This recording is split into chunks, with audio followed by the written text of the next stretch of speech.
मुस्कुरा नहीं रहा। मैं उससे अच्छी बात करना चाहता हूं, मुतासिर नहीं हो रहा। कैंसर का पेशेंट है, मैंने देखा कि अचानक उसका 2 साल का बच्चा है ना, तो उसने अपने बच्चे के सर पे हाथ रखा और रोने लगा। मैंने कहा भाई रो क्यों रहे हो? कहने लगे मैं सैयद साहब वो बदनसीब बाप हूं जो अपने बच्चों को जीते जी यतीम देख रहा हूं। मैंने कहा क्या हुआ? कहने लगे मुझे कैंसर है और मैं 2 महीने के बाद मर जाऊंगा। मेरी बात समझ आ रही है? कैंसर के पेशेंट के सामने आप कोई उसे गुनाह की दावत दीजिए, मानेगा ही नहीं।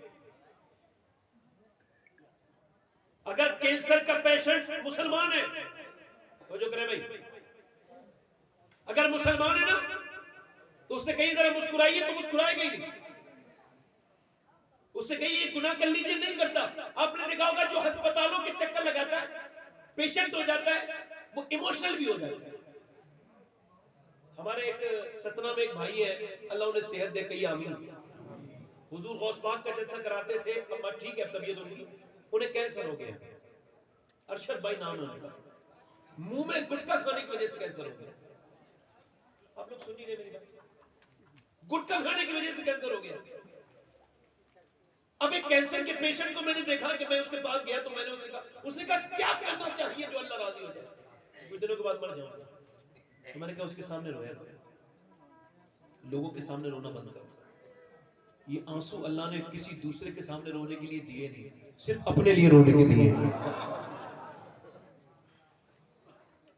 एक कैंसर के पेशेंट को एहसास हुआ कि उसे मरना है, तो नेकी शुरू हो गई, बुराई से वो बच गया, अब उससे कोई बुराई करवाना चाहे नहीं करेगा, मौत का एहसास हो गया। आइए हदीस देखते हैं। हजरत सैयदना अब्बास हुजूर के चचा कहते हैं हुजूर के साथ था, इस्तंजा फरमाया हुजूर ने, और वुजू करना था, कोई 12-13 कदम पानी था। हुजूर ने वहीं पे तयम्मुम किया, यानी पानी मिट्टी जो है ना, मिट्टी उससे तयम्मुम किया। अच्छा तयम्मुम जब होता है, जब पानी, अब कहते मैंने हैरत से सवाल किया या रसूल अल्लाह सामने पानी है और आपने तयम्मुम क्यों कर लिया? तो हुजूर की आंखों में आंसू आ गए। फरमाया चचा मुझे वहां तक पहुंचने की उम्मीद नहीं है और मैं नहीं चाहता कि मैं बेवुजू अपने रब की बारगाह में हाजिर हूं, इस वजह से मैंने पानी पे सब पहुंचने से पहले मैंने तयम्मुम कर लिया। यानी मैं और आप जिसका कलमा पढ़ते हैं वो ये चाहते हैं कि मेरा उम्मती 10 कदम भी चलने की उम्मीद न रखे। हुजूर ने फरमाया कि अगर तुम ये चाहते हो कि तुम फला पाओ तो अपने आप को मुर्दों में शुमार करो। तो कैंसर के पेशेंट को तो पता है उसे मरना है, मगर मुझे तो ये भी नहीं पता मुझे कब मरना है। कल भी मर सकता हूं, परसों भी मर सकता हूं। तो फिर चाहिए मेरे पास क्या कीमती चीज है, मैं दूसरों को जो देता हूं मेरे पास सबसे कीमती चीज है मेरा वक्त। वो किसे देना चाहिए था? वक्त का सही इस्तेमाल होना चाहिए था। मौला अली का फरमान नहजुल बलागा इरशाद फरमाते हैं जिंदगी का कोई दूसरा अगर कोई नाम होता तो वक्त होता। और वासिफ अली वासिफ फरमाते जो वक्त को बर्बाद कर रहा है एक दिन वक्त उसे बर्बाद करके छोड़ेगा। एक साहब कह रहे थे मेरा दिल नहीं लगता है, खाली हूं तो मैं गेम खेल लेता हूं। मैंने कहा मेरे साथ ऐसा नहीं होता। कहने लगी क्यों? मैंने कहा सुनो, वासिफ अली वासिफ फरमाते जिसकी तन्हाई अच्छी नहीं होती उसकी महफिल अच्छी नहीं होती। कहने लगे आप गेम नहीं खेलते? मैंने कहा नहीं मैं गेम नहीं खेलता हूं। अब क्या करते हैं? मैंने कहा मैं तन्हाई में सोचता हूं कि आज तन्हा इस कमरे में हूं, एक दिन कब्र में तन्हा हूं। एक दिन होना है, 15-20 दिन लगे, 10-15 दिन लगे, 2 दिन लगे, सुबह हो जाए, अभी मर जाओ। मैं मुनाफिक थोड़ी हूं जो लंबी उम्मीदें बांधूं। नहीं, हुजूर का चाहने वाला। मुझे पता है कि मेरी मौत करीब है मुझसे। आपने देखे नहीं 22-22 साल के बच्चे मरते हुए, मैंने 5-5 साल के बच्चों को खबरों में उतारा है। अगर मौत उम्र के हिसाब से आती तो मैं मरता, वो न मरते। मगर आज मैं पूछना चाहता हूं नौजवानों से कि तुमने अपना वक्त कहां सर्व किया है? आज रात में बैठे हो, आपको भारी लग रहा होगा यार बड़ी रात हो गई, घड़ी देखेंगे बार बार। अम्मी आयशा फरमाती ये तो लोग घड़ी देखते हैं आप लोग, मगर अम्मी आयशा फरमाती पूरा मदीना जब सर्दियों की रात में सो जाता था तो मेरे आका करीम अपनी उम्मत की दुआ करने के लिए, अपनी उम्मत की बख्शिश की दुआ करने के लिए हुजूर खड़े हो जाते थे क़याम में, और इतना लंबा खड़े होते थे, क़याम फरमाते थे कि हुजूर के पैरों पे वरम आ जाता था। फरमाती हुजूर जब रोना शुरू करते थे इतना रोते थे कि आंखें सूज जाती थी, हुजूर के आंसू घर के बाहर को निकल जाया करते थे। मेरा इमाम कहता है आंखें रो रो के सुजाने वाले, जाने वाले नहीं आने वाले। यार जरा गौर तो करो, आज आपको लगता है कि बहुत वक्त गुजर गया। मैं पूछना चाहता हूँ जितने भी नौजवान यहाँ बैठे इन सब से कि तुम अपनी जिंदगी में गौर करो, वॉच टाइम देखो, हिस्ट्री गौर करो, अपने यूट्यूब हिस्ट्री में जाओ और देखो तुमने यूट्यूब को कितना टाइम दिया है, और फिर देखो कि इंस्टाग्राम को क्या टाइम दिया है, फिर तुम देखो कि तुमने फेसबुक वाले को कितना टाइम दिया है, और फिर ये भी देखो कि तुमने मदीने वाले को कितना टाइम दिया है। सुभान अल्लाह, सुभान अल्लाह। यहाँ जितने बैठे हैं इनसे पूछो कितने यहाँ ऐसे बैठे हैं जो एक बार संजीदा होके 100 बार उस नबी पर दुरूद पढ़ते हैं जिसने पत्थर बांध बांध के तुम्हारे खाने की दुआएं की। हम अपने रंग में नहीं है, किसे दे दिया वक्त? मुझे बताओ, एक आदमी ने डॉक्टर से कहा दिल्ली में, कहने लगा ये 20 लाख रुपया ले लो, और 20 लाख रुपए में एक काम ये करो कि मेरे बाप को 10 मिनट मेरी बात करा दो। उसने कहा आई एम सॉरी भाई, बाप माफ करो भाई, ये खुदा का काम है, मेरा काम नहीं है। उसने कहा 25 ले लो, कहा नहीं, कहा 1 करोड़ रुपए ले लो। उसने कहा तुम समझते कि नहीं तुम्हारा बाप मर चुका है। अल्लाहु अकबर, जरा गौर तो करें कि 10 मिनट की कीमत 1 करोड़ रुपया नहीं हो सकता, मगर मैंने जो यूट्यूब को वक्त दिया है अपना। क्या आप मुझे बताओ वक्त के हर कितने से तौबा करनी चाहिए, पनाह मांगनी चाहिए? मैं अपने मोबाइल से रोज अल्लाह की पनाह चाहता हूं, आप भी अपना मामूल बनाएं, हाथ गिड़गिड़ाया करें उससे, अल्लाह मैं मोबाइल के फितने से बचना चाहता हूं। मोबाइल मुझे कहां कहां ले जाता है, इसकी वादियां बड़ी अंधी है, इसमें जाने वाला आदमी कहां से निकल के कहां मरे डूबेगा कुछ पता नहीं। तो मैं पूछना चाहता हूं मेरे भाई, तूने इंस्टाग्राम वाले को टाइम दिया तो उसने क्या किया? बर्बाद कर दिया। तुझसे पैसा कमाया, तुझे क्या दिया? कुछ नहीं दिया। तूने यूट्यूब वाले को दिया, उसने क्या दिया? तूने यूट्यूब की वॉच टाइम बढ़ा दी, उसे पैसा दिया। मुझे ये बता, तूने फेसबुक को टाइम दिया तो उसने तुझे क्या दिया? मगर अफसोस कि तूने उसे टाइम नहीं दिया जिसने तुझे इस्लाम दिया, कुरान दिया, तूने अली दिए, नबी पाक को टाइम नहीं दिया जिसने तुझे गौसुल आजम दिए हैं, मोइनुद्दीन चिश्ती।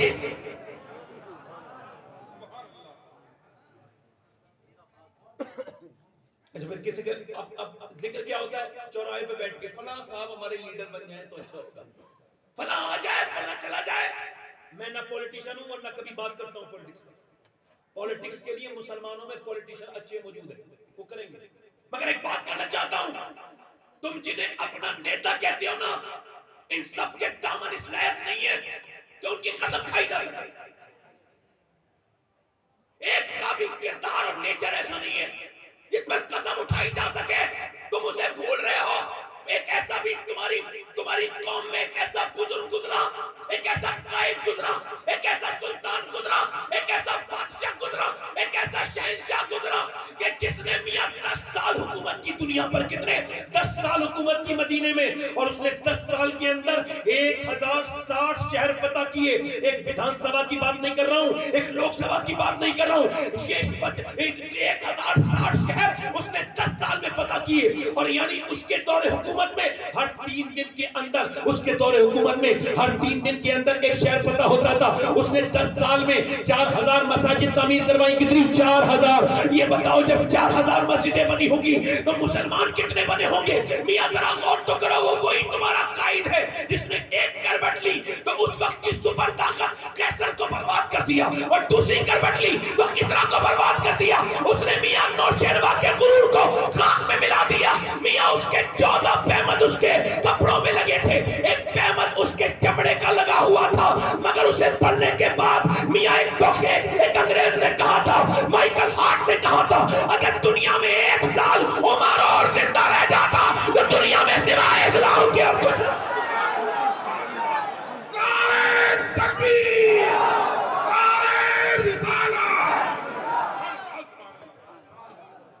वो उमर जिसके आधा पर शादा था।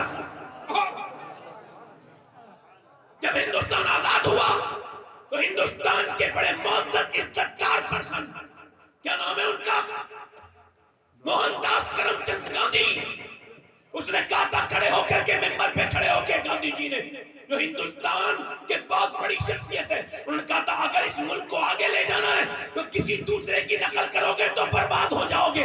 मैं तुम्हें नहीं बता सकता फलां राजा महाराजा की नकल करो, मैं सिर्फ कहता हूं अगर हिंदुस्तान को तरक्की की तरफ लेके जाना है तो मदीने के उमर की बात करो। नारे तकबीर, नारे रिसालत, फारूक आज़म, नारे तकबीर।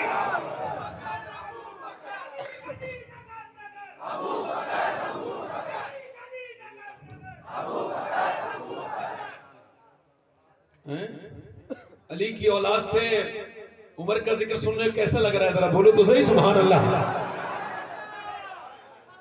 उमर उमर कहते हैं भाई आधी दुनिया का बादशाह, नहीं नहीं सूफिया ने लिखा है सिर्फ आधी दुनिया का बादशाह ना कहो, जाहिरी चीजों पर उमर की हुकूमत नहीं थी, बातिन में भी उमर का हुक्म चलता है। कहते हैं उमर वो हाकिम है, मिट्टी पर उमर की हुकूमत, हवा पर उमर की हुकूमत, पानी पर उमर की हुकूमत, आग पर तमीमदारी, मिंबर रसूल पे बैठे उमर फारूक आजम तमीमदारी आए तो हुजूर ये जो पहाड़ है ना आतिश फशा, उसके अंदर से आग निकली है और वो आग शहर की तरफ को बढ़ रही है, दुआ फरमा दे। उस जमाने में फायर में ब्रिगेड का सिस्टम नहीं था। हजरत उमर फारूक आजम ने अपनी चादर ली, कहे दुआ की जरूरत नहीं, लो मेरी चादर लेकर के जाओ। हुजूर चादर से क्या करना है यार, जाहिरी तौर है आग तो चादर को जला देगी ना, अल्लाह अकबर, पर मैं मेरी चादर से उस आग को पीछे करते चले जाना, वो पीछे चली जाएगी। तमीमदारी आग मिया लेकर के जाते हैं उमर की चादर, और जाकर के आग की तरफ जब ऐसे करते हैं तो रिवायत में लिखा है हजरत तमीमदारी कहते हैं जब मैंने उस आग को उस चादर से पीछे करना शुरू किया तो जैसे डंडे को देखकर जानवर भागता है, वैसा ही उमर की चादर को देखकर वो आग भागती थी और दुनिया को बताती थी कि जब उमर की चादर दुनिया की आग से बचा सकती है तो आमना के लाल की चादर दुनिया जहन्नम की आग से बचा सकती है।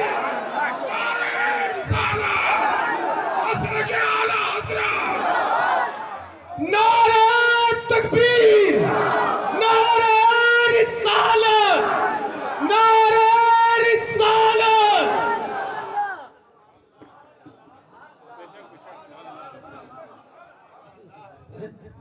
किनका जिक्र करने चले हो, जरा बोलो तो सही सुभान अल्लाह। उमर मियां जरा गौर करो, आप पे उमर की हुकूमत है। एक मर्तबा मदीने में ज़लज़ला आया, मदीने की जमीन हिलने लगी। जब जमीन पे लर्ज़ा बरंदाम जमीन हो गई, जब जमीन हिली हजरत उमर ने देखा कि ज़लज़ला आ रहा है, भूकंप आ रहा है। हजरत उमर नीचे उतरे, उतरने के बाद पांव रखा जमीन पर और फरमाया क्या मैं तेरे ऊपर इंसाफ नहीं करता हूं जो हिल रही है? अगर मैं तेरे ऊपर इंसाफ करता हूं तो खाम बिल्कुल जो है वो ठहर जा, यहीं पे रुक जा, साकिन हो जा। इतना कहना था, ज़लज़ला जाता रहा। अल्लाहू अकबर, जब उमर के कदम की हैबत के ये आलम है तो आमना के लाल के कदम का आलम क्या होगा? मियां पूरी दुनिया में 1400 बरस हो गए, पूरी दुनिया में भूकंप और ज़लज़ला आया, मगर मदीने में आज तक नहीं आया।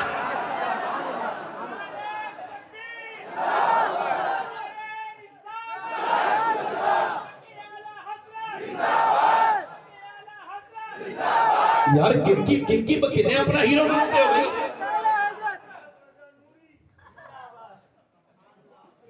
इधर देखे ना, सही है, एक दूसरे को अप्रिशिएट करना चाहिए। एक मिनट इधर देखो भाई, इधर थोड़ा सा तवज्जो करें। अरे किसे अपना हीरो बनाया भाई? उसे क्यों नहीं बनाते कि जो खड़ा है मदीन बैठा है मिंबर रसूल पर और वहीं पे खड़े होकर कहते हैं सारिया तुम पहाड़ को मत छोड़ना। हाय हाय, लोग कह रहे हैं ये क्या किया उमर? वो सारिया तो वहां 1300 किलोमीटर दूर है इराक में, और यहाँ तुम क्या करो? या सारिया अल जबल, ए सारिया पहाड़ को ना छोड़ना, पहाड़ को ना छोड़ना। सारिया 3 महीने के बाद आए। हजरत अली बोले ए बताओ फला वक्त में फला टाइम पे तुम्हें कोई आवाज आई थी? कहने लगे हाँ उमर की आवाज आई थी। उमर ने कहा था पहाड़ को ना छोड़ना। अगर उमर ना कहते तो पहाड़ के पीछे लश्कर छुपा पाता, हमारी फौज कत्ल हो जाती, शहीद हो जाती, इस्लामी लश्कर पस्ता हो जाता। उमर, हजरत उमर की ये बात सुन के मौला अली बोले, लोगों, उमर ऐसा हाकिम है जिसकी हुकूमत सिर्फ जमीन सिर्फ दुनिया में नहीं चलती बल्कि हवाओं पर भी चलती है। हम यहां से पुकारे वहां वो सुने। ये हाल है खिदमतगारों का, सरकार का आलम क्या होगा। अच्छा, ये सब वाकयात वो वाली टीम भी बयान करती है। ये वाकयात जो दूसरी टीम है ना, ये जो अभी कुछ दिनों पहले नए नए हुए कुछ लोग, इनके बाप दादे सब सुन्नी थे, उनकी बात कर रहा हूं। तो ये बयान करते हैं उमर की बात ये है, और फिर कहते हैं अल्लाह ने बड़ा करम किया उमर पर। तो हमने कहा इसमें कोई शक थोड़ी है, मगर ये भी तो देख किसकी वजह से किया है अल्लाह ने करम।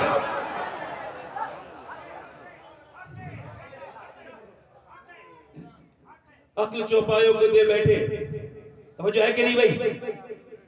अब देखें आप, आखिरी बात रह गई कौन सी, दरिया नील की। दरिया नील सूख गया, लोगों ने कहा जब तक लड़की को नहीं डालेंगे, पेश नहीं करेंगे दरिया नील में, तब तक दरिया जारी नहीं होगा। हजरत उमर के पास है, आपने फरमाया किसी लड़की को, किसी औरत को अब नहीं डाला जाएगा, भेंट नहीं दी जाएगी।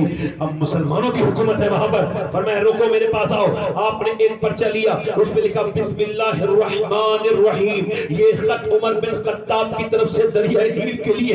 मैंने कहा वाह रे उमर, तेरी शान का आलम तो देखो, तूने अजीब ही तारीख लिख दी। दुनिया में इंसान तो इंसान को खत लिखता है, मगर ये मेरे आका करीम मोहम्मद के गुलाम है जो जब चाहे दरियाओं को खत लिख देते हैं।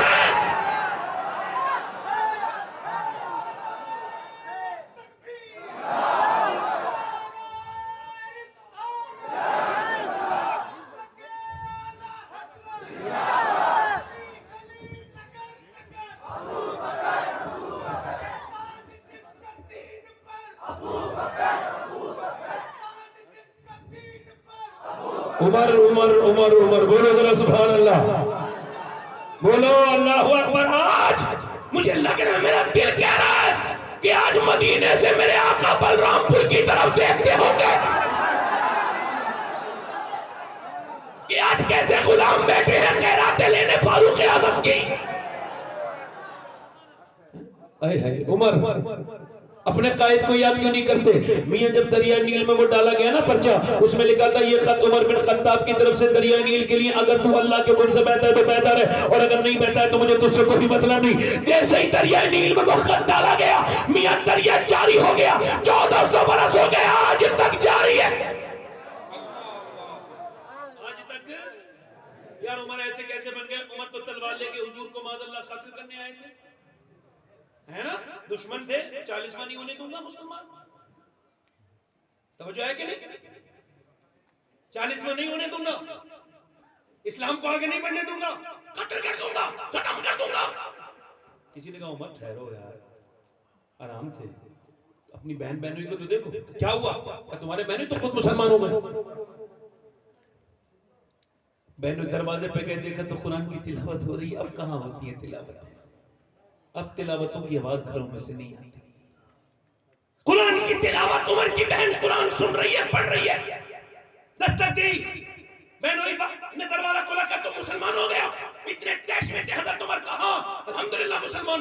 तार से मारा, जमीन पे गिरे बहनोई, और फिर सीने पे बैठ के मारना शुरू किया है। तो मियां मुंह पर मुक्के के मारने शुरू किए, दांत हिलने लगे।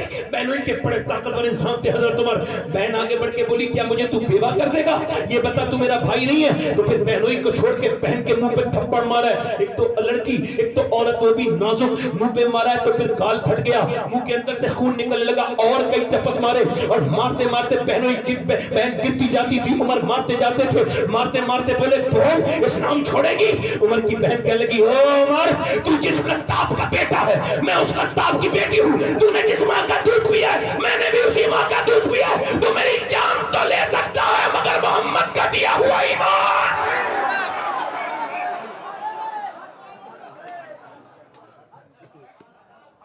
उमर चूंकि समझदार इंसान थे ना, अपने जमाने में इस्लाम लाने से पहले भी तकरीर किया करते थे, अपने कबीले का तारुफ पेश करते थे मक्के में। आप सबसे ज्यादा बड़े माने जाते थे। आपने फरमाया, ये कौन सा रंग चढ़ गया तेरे ऊपर, ये तो अपने भाई को नहीं पहचान रही। बहन बोली, जो अल्लाह को पहचान लेता है फिर वो किसी को नहीं पहचानता। उमर बोले ला वो किताब मेरे पास भी तो लेके आ, मैं भी उसे पढ़ूंगा। कह लेंगे तुम नापाक हो, पहले पाक हो। कुरान को नापाक हाथ नहीं लगाते। हजरत उमर बोले चल तो फिर मुझे पाक करा दे।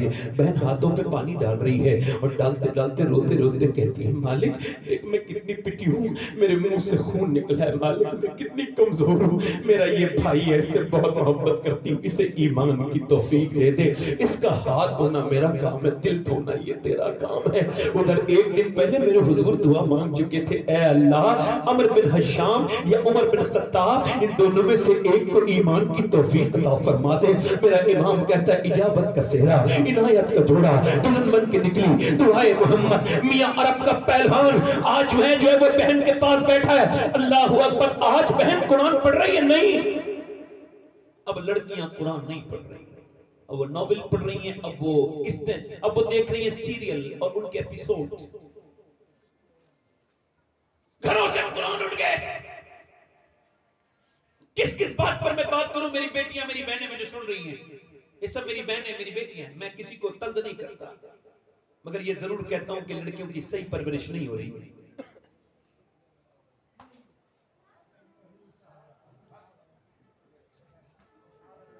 मैंने आपसे पहले ही शुरू किया था ना, देखें पहले बताया था, मेरी तरफ देखें आप जरा थोड़ा सा, मैं डिस्टर्ब हो जाऊंगा। बड़ा अच्छा मेरा दिल लग रहा है इस वक्त, आपका लग रहा है कि नहीं लग रहा है? मुझे तो लगी नहीं, मैं बलरामपुर में बैठा हूं, मुझे तो लग रहा है कि जैसे मैं बगदाद शरीफ में बैठा हूं, ऐसा लग रहा है अजमेर में बैठा हूं। रूहानी समा यही है। हाँ नहीं, कोई मसला नहीं, वो दीवाना है। और मेरी तरफ देखें आप। अब लड़कियां क्या कर रही हैं? इकबाल ने आज से 100 साल 70 साल पहले कहा था तकरीबन, लड़कियां पढ़ रही हैं अंग्रेजी, ढूंढ ली कौन ने फला किला, ये रविश कैसे मुल्क खिलाएगी, पर्दा उठने की मुंतजिर है निगाह। अभी वो लड़की ने जो है ना वो बड़ा वो हो गया नहीं, इधर देखें, लोगों को बड़ा शौक है फेसबुक चलाने का, व्हाट्सएप, और उस पर क्या करते हैं, उस पर वो भी लगाते हैं क्या, स्टेटस। अच्छा, स्टेटस का मतलब होता है हालात। मैं तो यही से इसका तर्जुमा समझ पाया हूँ। मैंने एक दिन इसे ज्यादा इंग्लिश पढ़ा हुआ तो हूं नहीं, मैं तो स्टेटस को समझा मैंने कि है क्या, तो इसका मतलब है हालात। और हालात ये मुसलमान लड़कों के वो गैर शरई बेकार बदतमीज किस्म के गाने लगाते हैं, और गाने लगा करके वो कहते हैं देखो हमारा स्टेटस ये है कि पहले हम बाहया थे अब बेहया। हंसने की बात नहीं है। अपनी बीवी का स्टेटस लगाते हुए देखा हमने लोगों को, और सब आशिक रसूल। अच्छा मुझे पता मेरे मोबाइल में कोई नंबर होंगे इसी गैर बेकार इंसान के, नहीं हो सकते ना, तो उन लोगों को स्टेटस में देखता हूं, उन्हें नहीं पता चलता, मैं देखता हूं, मगर मैं देख लेता हूं। फिर बाद में उनसे बात भी करता हूं, मैंने कहा तुमने अपनी बीवी को सारे कॉन्टैक्ट वालों को दिखा दिया? बोले नहीं, तो मैंने कहा तुमने स्टेटस लगाया था। स्टेटस का मतलब होता है हालात। अब स्टेटस में झगड़े चल रहे हैं, सास में और बहू में, नंद में और बाबज में, फला रिश्तेदार में फला, ये स्टेटस को लगाया, मुझे जलाने के लिए लगाया था। तो तुम जले क्यों भाई? तुमने देखा क्यों? मुसलमान लड़कियां मादल्ला स्टेटस लगा रही हैं। इधर देखो, अभी मैंने इनसे कहा था थोड़ी देर पहले आखिर से, मैंने कहा ये देखो ये फातिमा नाम लिख रहा है और ये लड़कियां किस तरह की वीडियोस बना रही हैं। लिख रहा है राबिया नाम, इधर देखिए क्या लग रहा है, राबिया नाम लिख रहा है, रेहाना फातिमा नाम लिख रहा है, आयशा फातिमा नाम लिख रहा है, खतीजा, और बेहुदा तस्वीरें बेगैरती के साथ अपने जिस्म की नुमाइश करने वाली वीडियोस वो डालती हैं। किसी भी तरह की वीडियो नहीं, हराम में डालना चाहिए, मगर इस तरह के वीडियोस जो बेकार लड़कियां जिनके नाम रेहाना है, जिनके नाम अफसाना है, जिनके पास नाम मुसलमान है, आयशा है, फातिमा है, खतीजा है, उनसे हाथ जोड़ के गुजारिश करता हूं ऐसा करो, या तो अपना किरदार बदलो या अपने नाम बदलो।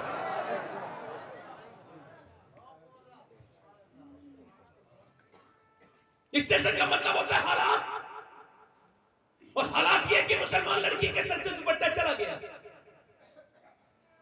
वो बेपर्दा है। अभी वो लड़की ने बेंगलोर के अंदर जब नारा लगाया तो पूरी मुसलमान हो क्या कहने, मुस्कान ये वो दुनिया भर की चीजें उसे भुनाने लगे, चैनलाइज करने लगे उस मुद्दे को, है ना। अच्छा, ये तारीफ करने वालों से गुजारिश है, चलो वो तो कॉलेज भी गई थी तो उसने नारा भी लगा दिया, और तुम्हारी बहन जो शादी में जाके बेपर्दा जाती है उसके सर पे दुपट्टा भी नहीं होता, तब मुस्कान याद नहीं आती तुम्हें?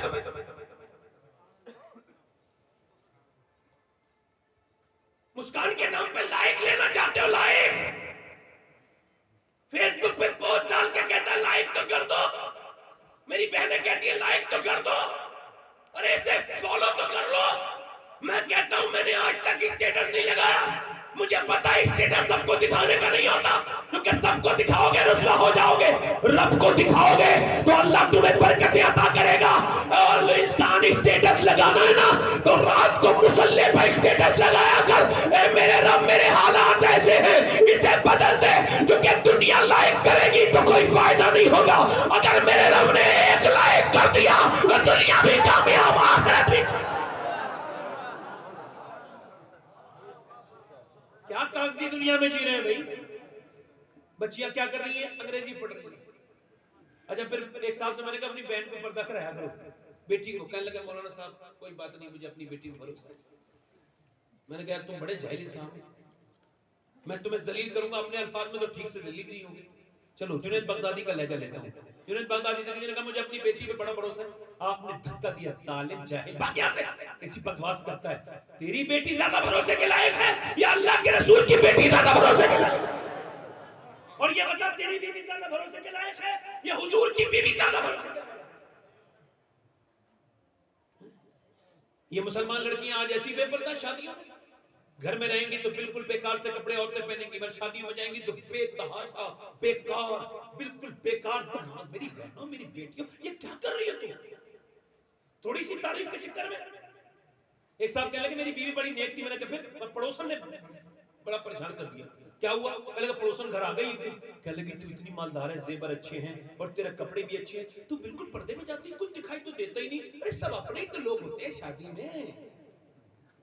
और ये बहुत बड़ी फितना थी, शैतान की खाला थी कम वक्त। तो मुझे है कि कहते मेरी बीवी को उसने बरगला दिया हो, मैं जानी ना हालात बता रहा हूं आपको।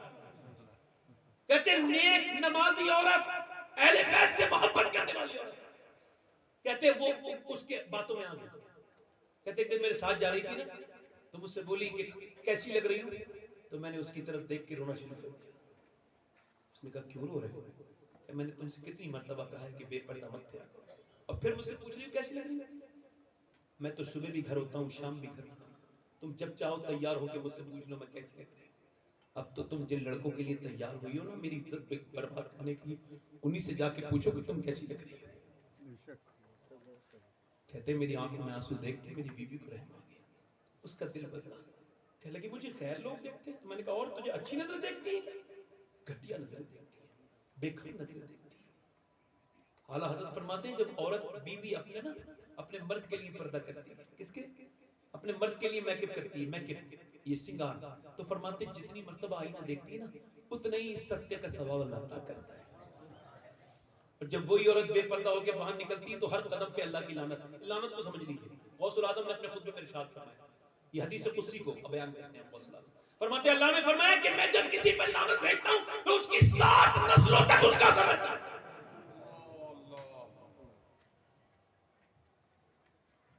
बेपर्दा निकली औरत।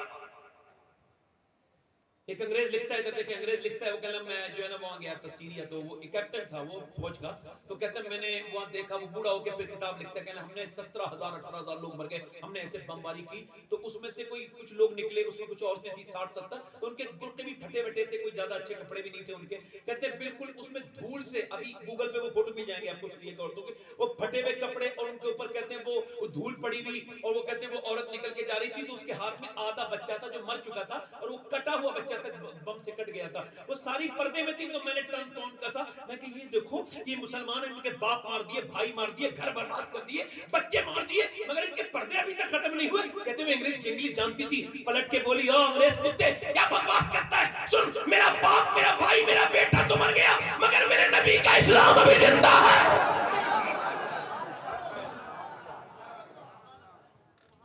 मुसलमान लड़कियों के लिए आइडियल सैयदा पाक सैयदा फातिमा ज़हरा की जिंदगी है, हुजूर की बेटी की जिंदगी है। और कैसी जिंदगी है? सैयदा पाक के बारे में मेरा इमाम कहता है जिसका आंचल न देखा मोह महर में, उस रिदाए नज़ाहत पे लाखों सलाम। सैयदा ज़हरा तैयबा ताहिरा जाने अहमद की राहत पे, बोलो तो सही जरा, जाने अहमद की राहत पे सलाम। दिल लग रहा है और बोलूं या खत्म कर दूं? बोलो और बोलूं। अभी तो मेरी तकरीर शुरू हुई है, जोर से बोलो सुभान अल्लाह। जाने अहमद की राहत पे लाखों सलाम। नबी पाक सल्लल्लाहु अलैहि वसल्लम की बेटी देखे मौला अली फरमाते मेरी शादी हुई, शादी के बाद फातिमा मेरे घर आई, कहते मैं फातिमा को देख के रोया, तो फातिमा बोली मुझे आप देख के रोते क्यों? अच्छा देखे दुल्हन जब घर में आए तो आदमी तो रोता नहीं ना, वो मुस्कुराता है या अच्छी बात करता है, अच्छा माहौल होता है। कहते मैं बीवी को देख के रोने लगा। फातिमा मुझसे बोली आप क्यों रोते हैं? मैंने कहा फातिमा कितनी भी गरीब की लड़की की शादी हो ना तो 2-3 जोड़ी कपड़े होते हैं, मैं हुजूर की सादगी पे और तुम्हारे सब्र को देख के रो रहा हूँ कि फातिमा तुम दुल्हन भी बनी हो तो 17 पेमत की चादर में बनी हो। कहते फातिमा ने फरमाया मेरे अब्बा ने कहा था फातिमा अच्छे कपड़े अच्छा जेबर औरत का जेबर नहीं है, औरत का जेबर उसका पर्दा है। कहते मौला अली मेरी शादी हुई तो दूसरे दिन किसी दावत की, मेरे घर दावत को चले। मैंने कहा क्यों? कि मैं चाहता हूँ हुजूर की बेटी घर पे आ जाए और आप भी आ जाए, क्योंकि वो काम नहीं करती होंगी ना, अभी नई नवेली दुल्हन है। तो कहते हैं मैंने उसकी तरफ देख के रोना शुरू किया। कैसी बात करता है, नबी की बेटी ने पहले दिन इतनी चक्की चलाई है कि रात मैंने देखा कि उनके हाथों पे जख्म बन गए थे। आज मॉर्निंग वॉक पे नहीं जा रही लड़कियां। एक डॉक्टर ने का मैसेज आया, उन्होंने कहा कि वो सैयद साहब क्या चाहते हैं कि लड़कियां मॉर्निंग वॉक ना करें, मुसलमान औरत थी। मैंने उनकी तकरीर सुनी, वो कह रहे हैं मॉर्निंग वॉक पे जाती हैं लड़कियां। मैंने कहा हाँ मैं क्या चाहता हूं कि ना जाएं। क्यों? बोले क्यों? मैंने कहा मॉर्निंग वॉक की क्या जरूरत है भाई? पहले के जमाने की औरतों के पास क्या थे? चूल्हे बेहतरीन नहीं थे, ये से वाले चूल्हे, तो मेहनत करती थी, चक्की भी चलाती थी, चक्की अब नहीं चलाएंगी मगर झाड़ू लगाती थी। उसके बाद जो है वो कपड़े तो धोती थी, मगर कपड़ों की अब मशीन आ गई, सारा फारिग हो गई। अब खा खा के औरतें मोटी हो रही हैं। और उसके बाद वो क्या कर रही हैं? अब वो सुबह को मॉर्निंग वॉक करने जा रही हैं। मैं बताऊं, मुझे बताओ, आप जरा गौर करें, अल्लाह के रसूल अलैहि सलाम की जिंदगी की, बेटी की जिंदगी देखें। इमाम हसन कहते हैं मेरे घर में 17 दिन का मैंने फाका देखा, मगर मेरी माँ एक रात में 1000 रकात नमाज नफिल पढ़ती थी। इस्लाम ने इतना बदला है औरत के लिए, अपने निजाम को कि किसी के लिए कोई नहीं बदल सकता। अरे इस्लाम को समझो तो मेरी बेटियों, अल्लाह ने फरमाया हुक्म यह है कि जब अजान नमाज पढ़ो तो यहां तक हाथ लाओ, अल्लाह अकबर कह के नीचे को बांध लो। मगर औरत के लिए हुक्म है नहीं नहीं, तेरे जिस्म की बनावट और है, बस तुझे यहां तक लाना है, यहां तक लाना है। अल्लाह नहीं चाहता कि तेरी बेपर्दगी हो। मौला अली कहते हैं फातिमा को मैंने देखा, बुखार आया था, तवज्जो चाहता हूं मेरी तरफ देख के। फातिमा को मैंने देखा, तवज्जो चाहता हूं। कहते हैं फातिमा को मैंने देखा, बुखार आया था, तो मैंने बुखार वो आई आकर के कहते हैं मौला अली फरमाते हैं कि मैं मेरे पास बैठी, मुझे खाना खिलाया और खाना खिलाने के बाद वो मुसल्ले पे जाने लगी। मैंने कहा आपकी तबीयत ठीक नहीं है, आप आराम कर लीजिए। कहते हैं उन्होंने आराम नहीं किया, पूरी रात इबादत करती रही, पूरी रात। कहते हैं मैं फजर के बाद आया तो थोड़ी आराम थोड़ी कर रही थी, हम तो रात को जागते हैं तो दिन में आराम कर लेते हैं, मगर हुजूर की बेटी सैयदा तैयबा ताहिरा आबिदा जाहिदा, यार जिसके बच्चों की तरह किसी के बच्चे नहीं हैं, जरा बताओ तो, जिसने जैसे बच्चे पाले ऐसे कोई बच्चे पाल सकता है? मियां जरा गौर तो करो। हजरत अली कहते हैं मैंने देखा कि फिर वो दोनों आलम के मालिक व मुख्तार की बेटी फिर चक्की चलाने लगी। मैंने कहा फातिमा पूरी रात जागी है, अब चक्की चला रही है, ये ना करे। कहने लगे मेरे सरताज नहीं, रात को इबादत करके अल्लाह को राजी किया था, अब आपकी खिदमत करके मैं अपने शोहर को राजी करना चाहती हूँ। अल्लाह अकबर, अल्लाह अकबर। जरा गौर तो फरमाए, ये कौन थी जिन्हें आइडियल अपना समझती थी? कौन थी वो औरतें? जब तक सैयदा खातून जन्नत याद थी औरतों को, और औरतों की रात की नमाज कायम थी, तहज्जुद वाली, बच्चे नेक पैदा होते थे। इकबाल कहता था मेरी बेटी तुझे कुछ करने की जरूरत नहीं है, अपने बच्चों को कितनी भी तालीम देगी ये तेरे नहीं हो सकते। अगर तू ये चाहती है कि बच्चे आशिक रसूल बने और तेरे लिए फायदा मंद बने तो तू बतूल की खादिम बन जा, खादिमा बन जा, यानी फातिमा की नौकरानी बन जा, उनके नक्शे कदम पे चलने लग, ऐसे के जैसे दिल्ली के अंदर एक बच्चा है और वो बच्चा उठा है, 8 साल की उम्र है, उसने देखा कि उसकी माँ रात के वक्त में रो रही है, रात को अपनी माँ के करीब गया, जाकर के देखा कि माँ रो रही है। माँ से कहने लगा अम्मी जान क्यों रो रही थी? नमाज के उसने सलाम फेरने के बाद कहा बेटे मैं इस वजह से रो रही थी। तुम उठ गए? कहा बेटे मेरे हाथ में अभी कीड़ा चला था। फिर मैंने सोचा कुछ दिनों के बाद आज ना तो कल परसों 10 साल में 15 साल में कब्र में जाऊंगी, और जब मुझे यहाँ से दफन करने के मैं बढ़ जाऊंगी तो यहाँ से मुझे ले जाने के बाद दफन कर देंगे, ऊपर से तख्ते लगाएंगे, तख्ते लगने के बाद कैसी घुटन होगी, कैसी घुटन होगी यार। मैं ऐसे देखूंगा, ऐसे तख्ते देखूंगा, तो मैं भाग नहीं सकूंगा। हुजूर फरमाते हैं इंसान सो रहे हैं, जब कब्र में जाएंगे तो आंख खुल जाएगी, फिर देखेंगे तो कहने लगी मेरे बेटे फिर मैं जब अंदर कब्र में जाऊंगी तो आदमी जब बैठा होता है ना तो मच्छर नहीं होता है, मगर जब आदमी बैठ जाता है तो आ जाते हैं मच्छर। ऐसे ही जब मेरी लाश रखी जाएगी तो कीड़े आ जाएंगे, कोई नाक में चढ़ेगा कोई मुंह में चढ़ेगा। बेटे कीड़ों से डर रही हूँ। बेटा आगे बढ़ के बोला अम्मी आप तो बहुत बड़ी हैं, मैं बहुत छोटा हूँ, मैं मर गया तो क्या होगा। मेरी अम्मी मेरे लिए दुआ करो। तो माने का बेटे सजदे में जा, अल्लाह कब्र के अजाब से बचाएगा। कभी अपने बच्चों के साथ रात को नमाज पढ़ने का दिमाग बनाओ, देखो कैसे रहमतें आएंगी। देखें आप वो जी, हम जरा गौर करें। माँ रोई, बच्चा भी रोया। बच्चा जब सजदे में गया ना तो माँ फूट के रोई, कहने लगी मालिक यहाँ तक लाना मेरा काम था, मेरे बेटे को कबूल कर ले, मैं बेवा औरत हूँ मेरे मालिक, मैं तौफीक तो नहीं दे सकती ना, तौफीक देने वाला तो तू ही है ना। जब माँ रोई ना तो बच्चा रोज रोता था। एक सदमिया सालों गुजर गए, माँ का विसाल हो गया, बेटे का भी दिल्ली पे रंग चढ़ा, बेटे का भी विसाल हो गया। जमाने बीत गए, न जाने कितनी शहजादियां, कितने बड़े बड़े मियां रानियां महारानियां आई, मगर उनकी कब्रों के निशान नहीं। मगर जो रात को रोती थी ना, एम्स दिल्ली में, एम्स के बराबर में कोई 1.5 किलोमीटर दूर उसका मजार है और 3 बीघा जमीन के अंदर बना हुआ है और उसके मजार पे हर बुध के दिन मेला लगता है। उसका नाम सैयदा सुलेखा, उसके बाप का नाम सैयदना अरब शाह और उसके मियां उसके पीर का नाम उस्मान हारूनी है। उस औरत का नाम सैयदा सुलेखा अलमारूफ माई साहिबा है और बराबर में उसके बेटे का मजार है। और मियां बादशाहों की कब्रों के निशान नहीं मिलेंगे, मगर उसके बेटे के मजार पे रोज मेला लगता है। उसका नाम निजामुद्दीन महबूब इलाही है।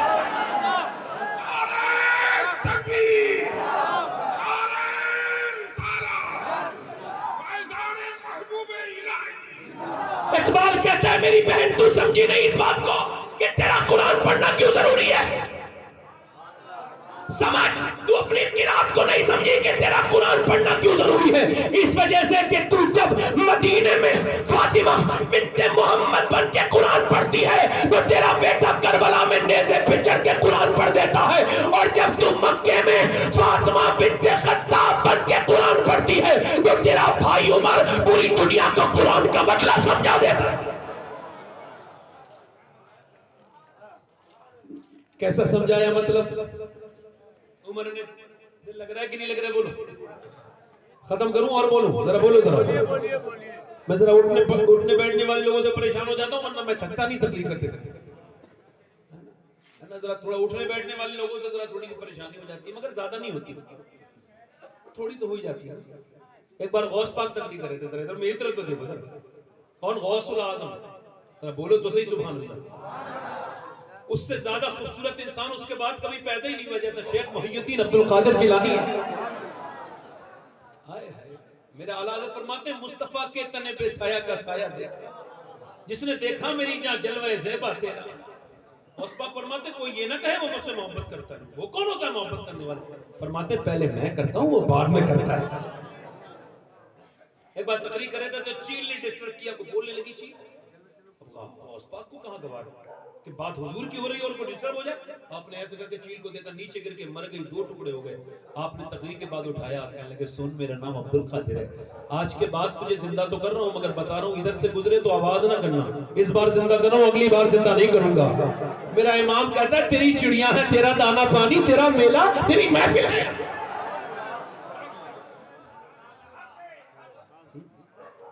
आधी दुनिया का बादशाह उमर, इधर देखो कितनी दुनिया का। तो क्या करते हैं सुबह को उठते हैं, डोल लेते हैं रस्सी और पानी भरना शुरू कर देते हैं। ऐसे लोग दुनिया में पैदा नहीं होंगे, याद रखो। उमर जैसे लोग एक बार पैदा होते हैं। रस्सी लेके पानी भर रहे हैं, पानी भर के जब सूरज ऊपर चढ़ गया उसके बाद आपने कुछ घरों के सौदे ला के दिए, उसके बाद मस्जिद में चले गए और मस्जिद में जाकर के झाड़ू लगाने लगे। अब तो कोई साहब देख रहे, सेठ साहब मस्जिद में दाखिल हुए, झाड़ू नहीं लगी, तो आप भी तो लगा सकते हो ना भाई। बाबा फरीद के पास कोई गया, कहने लगा मेरी तकलीफ, आपकी तकलीफ का मेरे ऊपर असर नहीं हो रहा है, मेरा दिल मुर्दा हो गया। पहले लोगों के ऊपर तकलीफ का असर नहीं होता ना तो वो कहते थे मेरा दिल मुर्दा हो गया, और अब असर नहीं होता तो कहते हैं मौलाना का अमल ही नहीं है। अपने आप को नहीं देखेंगे। कहने लगे बाबा फरीद से, गंज शकर रहमतुल्लाह अलैह से, कहले मेरा दिल जरा मुर्दा हो गया, गंदा हो गया, क्या करूं? तो मैं कैसा कर, अल्लाह के घर में झाड़ू लगाया कर। का फिर का तू अल्लाह का घर साफ करेगा, अल्लाह तेरा दिल साफ कर देगा। ऐसा भी कोई बादशाह देखा आपने कभी जो मस्जिद में झाड़ू लगाए? रात को एक दिन गुजर के जा रहे हैं तो एक घर में से आवाज रोने की आ गई। आपने फरमाया कौन कौन रो रहा है, कौन रो रहा है, आप क्यों रो रही हैं? अंदर से आवाज आई, आप कौन होते हैं बताने, आपको क्यों बताऊं? कहा दरवाजा तो खोलिए। दरवाजा खुला, बूढ़ी औरत आई, कहने लगी जी, कहा आप क्यों रो रही हैं? कहा बस रो रही हूं, तुम्हें क्यों बताऊं, तुम कौन हो? कहने लगी नहीं बता दो क्यों रो रही हो। हजरत उमर ने कहा ना, तो कहने लगी उमर को रो रही हूं। कहा क्या मतलब? कहा इस वजह से रो रही हूं उमर को कि मैं बेवा औरत हूं, 3 दिन की भूखी हूं, भूख की वजह से मौत के करीब आ गई हूं, और मेरे बच्चे कोई है नहीं, मेरा शोहर नहीं है। मैं जब मैं मरूंगी ना, पका हुआ फल हूं ना, तो मरूंगी, जिस दिन टूटूंगी कब्र में जाऊंगी, हुजूर आएंगे तो हुजूर से शिकायत करूंगी, या रसूलुल्लाह उमर के दौर में 3 भूखी हुई थी। वो उमर जिसके नाम से दुनिया आधी कांपती थी, वो कांप गए। कहने लगे उमर को कब पता है तू भूखी है? कहने लगी वो खबर नहीं रख सकता तो हुकूमत क्यों करता है?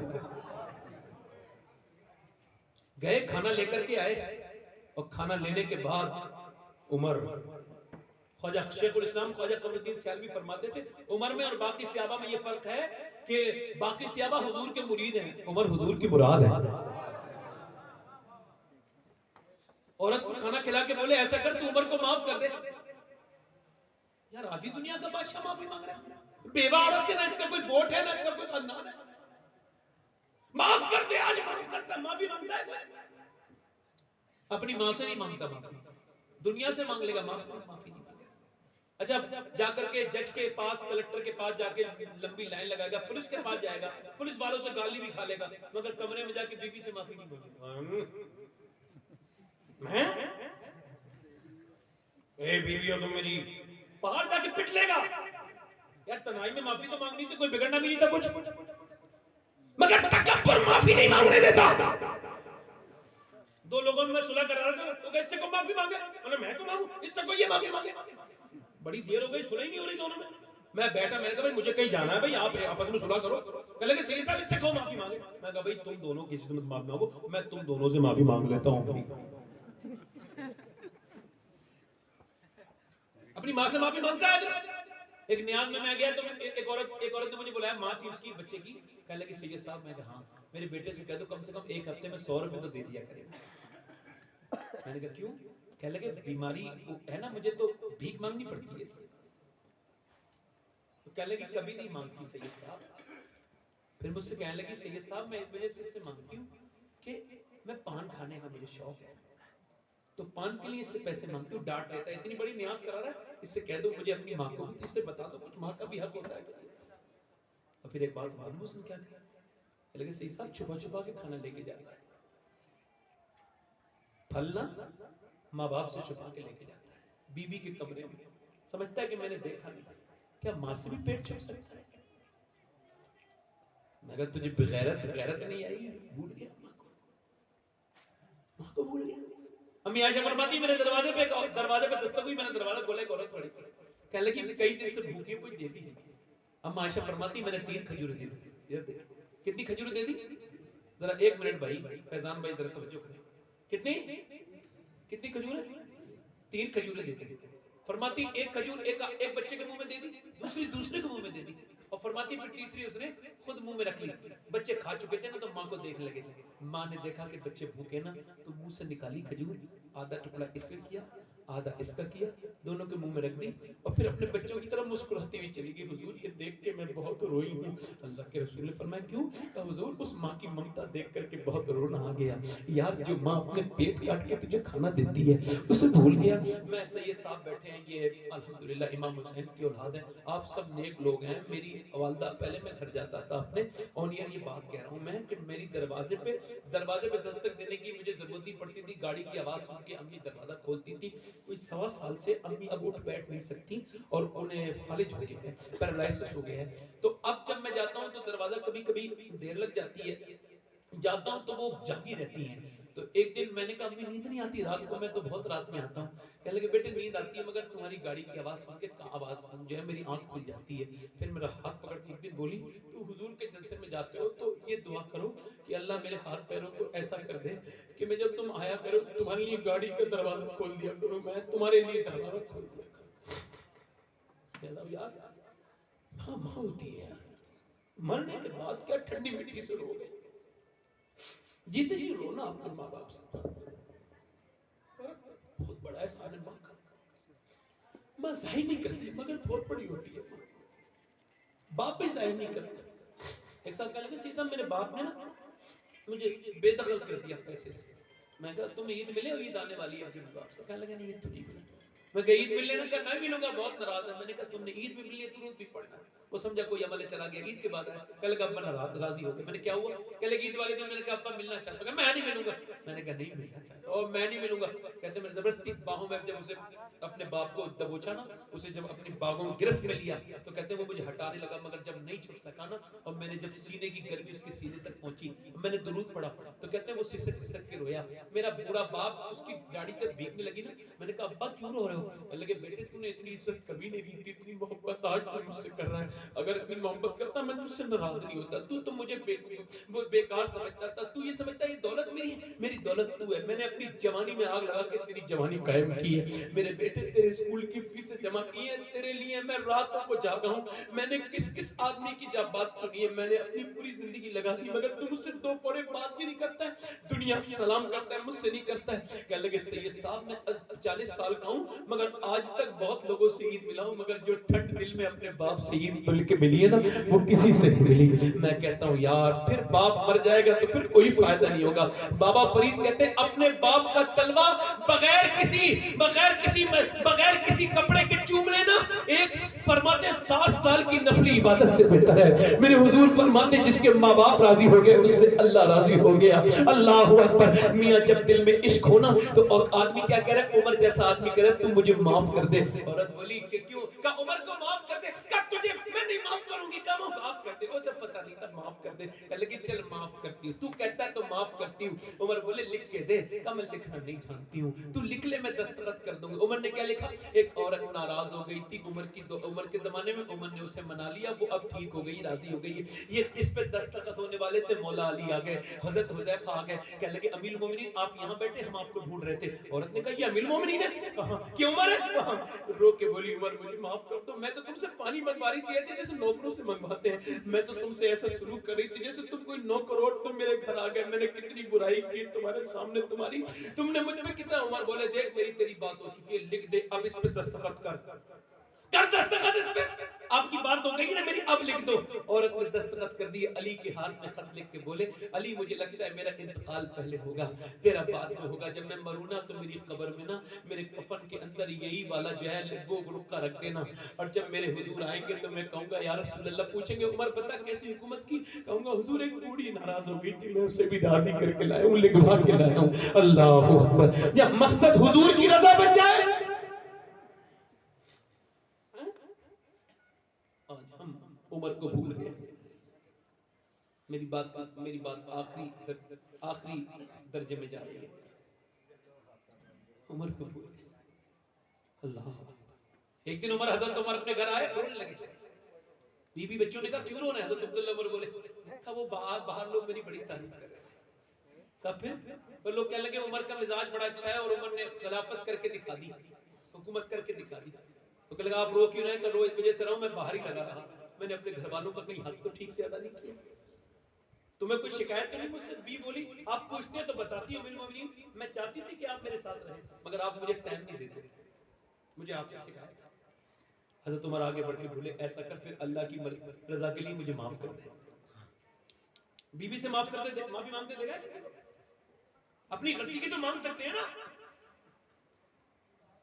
अरे जिसके घर में सुकून नहीं वो कितना ही बाहर उड़ता फिरे। हुजूर ने फरमाया तुम में बेहतर वो है जो बीवियों के लिए बेहतर है।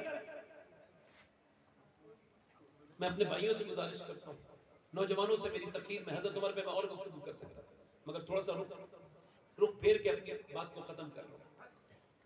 मैं आपसे अर्ज ये करना चाहता हूं नौजवानों, आज के बाद अपनी जिंदगी ऐसी गुजारो जैसी उमर ने जिंदगी गुजारी है। 14 पैमत लगे हुए, अल्लाह अकबर, उमर के 14 पैमत लगे हुए। मगर मियां बादशाह कैसा है जरा गौर तो करो। ऐसा बादशाह मियां आदि पैमत लगे हुए मगर ऐसा बादशाह मियां जैसी ईमान लाए तो अल्लाह के रसूल ने फरमाया सुनो जिब्राइल आए, उन्होंने कहा कि जितने मक्के वाले खुश हैं उससे ज्यादा आसमान के फरिश्ते खुश हो रहे हैं उमर के ईमान लाने। वो उमर जिसके आदा पे शहदा सकर, उस खुदा दोस्त हजरत पे लाखों सलाम। अब नौजवानों से गुजारिश करता हूं, देखो एक बात याद रखो कि पहले एक चीज होती थी, काली साहब बैठे हैं, सैयद साहब बैठे हैं, मैं इन लोगों से ताईद नहीं बल्कि दुआ चाहता हूँ। ताईद बड़ी बात, बड़े लोगों की बातों पर होती है, दुआ देंगे मेरी इस बात पर।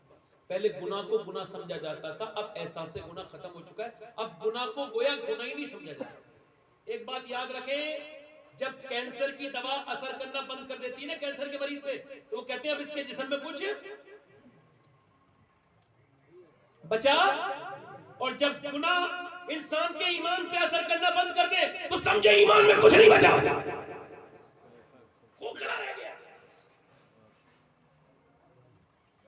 आपने किसी को देखा है कि वो फेसबुक देखने के बाद फिर तौबा करता हो, या अल्लाह वो गंदी तस्वीरें आ गई थी मैं तौबा करूं। एक साहब बोले आप फेसबुक क्यों नहीं चलाते हैं? मैंने कहा वो बाहुद्दीन ज़करिया मुल्तानी के जो घोड़े थे ना, उनके पैरों में जो वो लगे होते थे, उसके उनके पैरों में जो नाल ठुकी होती थी वो सोने की होती थी, इतने मालदार। उनके बेटे ने सारा अल्लाह के नाम पे दे दिया और वो झोपड़ी में रहने लगा। किसी ने पूछा आपके अब्बा तो इतने मालदार थे, आपने ये किया? कहने लगे मेरा बाप सांप का अमल जानता था तो सांप पालता भी था, मैं सांप उतारे का अमल नहीं जानता हूं तो सांप घर से निकल गया। तो भाई मैं तो इससे बचने का अमल जानता ही नहीं कि बचा कैसे जाएगा। एक सियाबी ने अपनी आंख में तलवार मारी ऐसे करके, उसका नाम है उतबा बिन गज़वान, बसरा में मज़ार है उनका, जुबैर बिन अव्वाम के मज़ार के पास। तो ऐसे निकाल के फेंक दी। अबू मूसा अशअरी के कहने लगे मैंने पूछा ये तूने आंख क्यों निकाल दी? लोग कह रहे हैं ये पागल तो नहीं हो गया? कहने लगे नहीं पागल नहीं हो। फिर यार एक लड़की इधर से जा रही थी, उस पे नजर पड़ी, फिर याद आया हुजूर की हदीस जो बदनिगाही करेगा उसकी आंख में जहन्नम की आग डाली जाएगी। काफिर का अपनी आंख निकाल के फेंक दी। कहले उसकी आंख से जो है ना गोश्त निकलता था, खून, और एक आंख से आंसू। कहने लगे अल्लाह मुझे माफ कर देगा? मैंने कहा तुझे क्यों नहीं माफ करेगा? जो तेरा वाकया सुन के तौबा करेगा अल्लाह उसे भी माफ कर देगा। बनी इस्राइल में एक औरत थी, बड़ी खूबसूरत, उलमा ने लिखा इतनी हसीना थी कि ऐसी हसीना उस इलाके में थी नहीं कोई। आखिरी बात कर रहा हूं, ध्यान से सुने, और एक लम्हा भी इधर हिलने जुलने का वक्त नहीं है, बस ये मकबूलियत का वक्त है। सैयद साहब उलमा तशरीफ रखते, आखिरी बात कर रहा हूं। इतनी हसीना कि शहंशाह अपने वक्त की ऐसी मलका थी हुस्न की, वो जो देखता था देखता रह जाता था। एक मर्तबा देखने के बाद दूसरी बार जरूर देखते थे लोग, इतनी हसीन थी। उसने पूरे इलाके के नवाब अपने दरवाजे बुला लिए, कोई ऐसा था नहीं जो उसकी दहलीज पे सलाम करने नहीं आता था या उससे जो उसके पास जाकर के बदकारी में नहीं मुलव्वस हुआ। उसने सारा पैसा उन मालदारों का अपने हाथ में ले लिया और बड़ी बिल्डिंग बनवाई और उसका बड़ा मरकजी दरवाजा, और बड़े मरकजी दरवाजे में बैठती थी दुल्हन बन के, और हाई फाई फीस भी उसकी बहुत ज्यादा, वो जो बहुत ज्यादा पैसे डिमांड करती थी, और वो अपने वक्त देती थी उस वक्त में वो बदकारी का काम करती थी। एक दिन एक नेक आदमी उधर गुजर के जा रहा था, नमाजी परहेजगार, तो उसने उस औरत को एक नजर देखा, वो देख तो गया मगर उसकी नजर से वो निकला नहीं। एक साल लगातार कहता, एक महीने लगातार कहता रहा या अल्लाह उस फितने से मुझे बचा ले, मगर उसका दिल बार बार उधर ही भागता। मुझे दिल पिसानी फरमाते हैं कि जिना की शुरुआत आंखों से होती है, आंखें देखती हैं, दिल पसंद करता है और शर्मगाह इस पहले बद को कर जाती है। जब कोई जिना करता है ना, हरामकारी, डर्टी रिलेशनशिप, गंदी हरामकारी। हुजूर की बारगाह में एक आदमी आया, कहने लगा हुजूर मुझे जिना करने की इजाजत दे दो। तो सहाबा ने कहा हुजूर ने फरमाया खामोश, मैं बात करूंगा, मेरे करीब लाओ। हुजूर ने फरमाया क्या कह रहे थे? कहने लगा हुजूर मुझे जिना करने की इजाजत दे दो। फरमाया कोई तुम्हारी मां के साथ करेगा बर्दाश्त करोगे? नहीं। तुम्हारी बीवी के साथ करेगा बर्दाश्त करोगे? नहीं। बेटी के साथ करेगा बर्दाश्त करोगे? बहन के साथ नहीं। इतना कहना था कि कांपने लगा, रोने लगा। हुजूर ने फरमाया तू मुसलमान है तो जो अपने लिए पसंद करता है वो दूसरे के लिए भी पसंद करता है। जिना करने वाले के बारे में ये बात ये कि जो बदकारी करेगा ना, अल्लाह हदीस कुदसी में फरमाता है कि जो बदकारी करेगा ना, वो जो जिना करेगा, मैं उसे अगर बख्श के जन्नत भी दे दूं तो जन्नत में अपना दीदार नहीं करूंगा। अब कोई अपने घर बुला के खुद छुप जाए। अभी मैं सैयद साहब के घर आऊं, मिसाल के तौर पर बता रहा हूं, और सैयद साहब मुझे दुनिया भर की चीजें दें और खुद मुलाकात ना करें। हुजूर फरमाते हैं जन्नत की सारी नेमतों में सबसे बड़ी नेमत अल्लाह का दीदार होगा। हम उस रब को देखेंगे अगर अल्लाह हमें माफ करे। को उससे मालिक पूरी रात रोता रहा, वो एक दिन सब कुछ बेच के उस औरत के पास आके बोला ये पैसे ले ले, जब से तुझे देखा तेरा ख्याल ही नहीं निकलता, बता कौन से वक्त आना है। उसने कहा फला दिन आ जाए, ये फला दिन आया। वो रात को वक्त बैठी थी, बिल्कुल दुल्हन बने, बेहतरीन कपड़े अपने बेहतरीन, जो है वो कमरा उसका इत्र से जो है वो इत्र से पूरा मुअत्तर, और ये अंदर गया, इसने देखा बेहतरीन हसीना बैठी है, अपने वक्त की हसीना बैठी है। आगे बढ़ा, आगे बढ़ के फीस जमा कर चुका था, बिस्तर पे बैठा, बैठने के बाद इसने उसके हाथ पे हाथ रखना चाहा, हाथ रखा नहीं था कि हाथ कांपने लगा, और कांपते कांपते रोया, उठ के खड़ा हुआ, बोला जा रहा हूं। कहा क्यों? कहा मेरी तबीयत बिगड़ने लगी। कहा सही बता वरना जाने नहीं दूंगी। कहा सुनना चाहती है सही? कहा कब बात ये कि जब मैं तेरे हाथ पे हाथ रख रहा था ना, तो मैंने सोचा जब रात को सजदा करता हूँ तब भी अल्लाह देखता है, और जब मैं तेरा हाथ पकड़ रहा हूँ तब भी अल्लाह देख रहा है, तो मैं ये काम नहीं कर सकता, मैं जा रहा हूँ। अल्लाह अकबर। जब आप जुमे के दिन नमाज पढ़ते हैं ना, तब भी अल्लाह देखता है, और जब आप जुमे के दिन नमाज पढ़ने के बाद बाहर को निकल के किसी लड़की को बुरी नजर से देखते हैं, तब भी अल्लाह देखता है, जब अपनी मोबाइल की स्क्रीन पे गंदी चीज देख रहे हैं तब भी अल्लाह देखता है। सबसे हया आती है, लॉक लगा के रखते हो, कोई ऐसी भी चीज बनी है जो अल्लाह से लॉक लगा जाए, बोलो उससे कब कहोगे अल्लाह अकबर। और अब तो इज्तिमाई गुनाह होने लगे। ये उलमा बैठे, बताऊं गुनाह वो होता है जो छुप के करा जाए, और जो खुल के गुनाह होता है गुनाह नहीं होता, बगावत होती है अल्लाह के साथ, बगावत। लोग कहते हैं भाई हालात ठीक नहीं है, माहौल अच्छा नहीं है। यार माहौल से फर्क नहीं पड़ता कोई, माहौल ये है कि अगर लूत की हजरत राबिया है और रहती कैसे माहौल में, फिरौन के घर में, मगर अल्लाह की मोहब्बत दिल में है तो अल्लाह ने जन्नती बना दिया है। बताओ तो अल्लाह अकबर। और बीबी नूह की है मगर दिल में मोहब्बत नहीं है तो बर्बाद हो गई है। जरा गौर तो करें, तवज्जो करें। वो मियां वो आदमी कहने लगा मैं जा रहा हूं, मैं गुनाह नहीं कर सकता। औरत जब वो चला गया ना, तो औरत रो के बोली मालिक एक बार आया था, हाथ तक नहीं लगाया, और इतना कांपा है, इतना रोया है, और मैं तो पूरी जिंदगी की बदकारा हूं। कैसी बदकारी की है मैंने, तो कितनी रातें बर्बाद की हैं। किसी रोने लगी, कई दिन तक खाना नहीं खाया। किसी ने कहा मूसा के पास चली जा, मूसा के पास गई तो किसी ने कहा मूसा आपको फला औरत मिलने आई है। मूसा ने नाम सुना ना तेरी बुरी औरत का, भगाओ उसे यहाँ से। इतना कह दिया, उसका दिल टूट गया, फट से टुकड़े हो गए। अपने घर गई, दरवाजे पे बंद। मूसा अलैहिस्सलाम ने नाम सुन के उसे डांट दिया, वजह से महफिल में नाम आ गया था। वो दरवाजा बंद करके ना, और फिर सजदे में गिर के बोली मालिक तेरे नबी ने मुझे भगा दिया, मगर ये बता तू भगाएगा तो मैं कहां जाऊंगी। जमी भी खुदा की, जमा भी खुदा का, मकीन मकाला मकाम भी खुदा का। गुनाहगार बंदे कहां जा सकेंगे खुदा की खुदाई से बाहर निकल के। बरसता नहीं देखकर अपनी रहमत बतों पर भी बरसाते, बरसाने वाले। रो के बोली मालिक मेरे जैसी बदकार, मेरे जैसी गंदी औरत, मेरे जैसी बेकार औरत अगर पूरी दुनिया में कोई नहीं है तो तेरे जैसा बख्शने वाला भी तो कोई नहीं है ना। अगर मेरे गुनाहों की कोई हद नहीं है तो तेरी मेहरबानियों की भी कोई हद नहीं है। मेरे मालिक मुझे माफ कर दे, मैं तुझसे तौबा करती हूँ, मुझे माफ कर दे।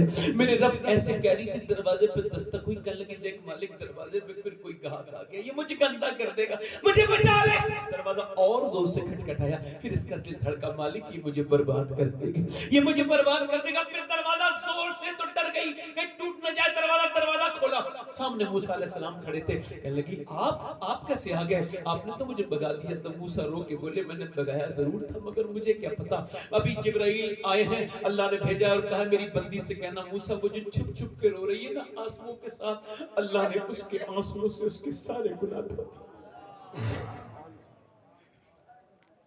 कहने लगी मैं इतनी गुनहगार और मेरे रब ने सारे गुनाह आंसुओं से धो दिए एक बारी में। कहा वो इतना ही करीब है, वो कहता आदम के बेटे एक आंसू बहा दे, मक्खी के सर के बराबर मैं सारे गुनाह धो दूंगा। एक बार मुझसे बात तो कर, दुनिया से बातें करता है, मुझसे भी तो बात कर, तुझे पलट के मेरी तरफ आना। रुक के बोली मूसा मैं जा रही हूँ, यहाँ नहीं रहूंगी वरना मुझ पे असर पड़ जाएगा। निकल गई, उस आदमी के पास जा रहे निकाह करूंगी जो मेरे घर आया था। गई उसने निकाह, उसके घर गई, वो आदमी बैठा था, उसने देखा इसे, एकदम खौफ के मारे डर गया। अल्लाह वाला था, अल्लाह ये फिर आ गई, मुझे बचा ले। एक बार देखा था ये तो मेरे पीछे गिरा, इंतकाल कर गया खौफ खुदा से। इसके छोटे भाई से इसके घर वालों ने शादी करवाई। कहानी सुनने के बाद उलमा लिखते हैं 7 बच्चे हुए इसके, अल्लाह ने 7 को अपना वली बना लिया। कितने लोग आप में ऐसे जो हुजूर के नाम पे गर्दन कट सकते हैं? दोनों हाथ उठा के बताएं, नीचे हाथ करिए, दोनों हाथ उठा के बताएं कितने लोग गर्दन कटा सकते हैं? दोनों हाथ उठा के बताएं, नीचे हाथ। जो गर्दन कटा सकता है कुछ भी कर सकता है। एक दूसरे की तरफ मत देखना।